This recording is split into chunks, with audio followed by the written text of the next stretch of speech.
Corona के खिलाफ मुल्क भर में लड़ाई जारी है। तमाम रियासतें इस वबा से भरपूर मुकाबला भी कर रही हैं। इस सिलसिले में दिल्ली हुकूमत भी सरगर्म है। वज़ीर आला अरविंद केजरीवाल ने आज प्रेस कॉन्फ्रेंस की। उन्होंने कोरोना से मुकाबला करने के लिए प्लाज्मा बैंक बनाने का ऐलान किया। साथ ही कहा कि बैंक के लिए क़याम के लिए तमाम तर तैयारियां मुकम्मल कर ली गई हैं।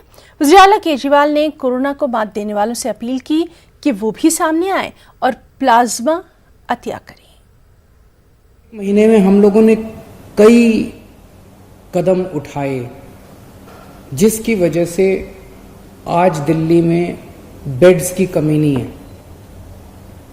पर्याप्त मात्रा में बेड्स हैं। 13,500 अभी बेड्स हैं कोरोना के, और उनमें से केवल 6,000 भरे हुए हैं, 7,500 खाली।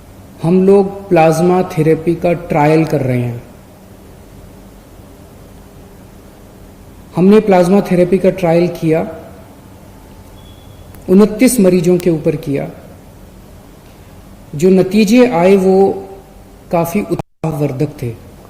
ये देखने में आया कि अगर प्लाज्मा दे दिया जाए तो ऑक्सीजन के लेवल में भी अच्छी बढ़ोतरी होती है और रेस्पिरेशन का लेवल भी गिर जाता है, कम हो जाता है। तो 29 पेशेंट्स को हमने दिया, उसके अच्छे नतीजे आए। उसे हमने केंद्र सरकार को सौंपा और उसके आधार पर केंद्र सरकार ने दिल्ली सरकार के अस्पतालों में भी और कई प्राइवेट अस्पतालों में भी प्लाज्मा थेरेपी करने की इजाजत दी। तो इस टाइम लोग प्लाज्मा लेने के लिए दर दर की ठोकरें खा रहे हैं। इसीलिए दिल्ली सरकार ने तय किया है कि हम दिल्ली में प्लाज्मा बैंक बनाएंगे और इस प्लाज्मा बैंक से सभी को प्लाज्मा मिलेगा, चाहे वो सरकारी अस्पताल हो या प्राइवेट अस्पताल हो।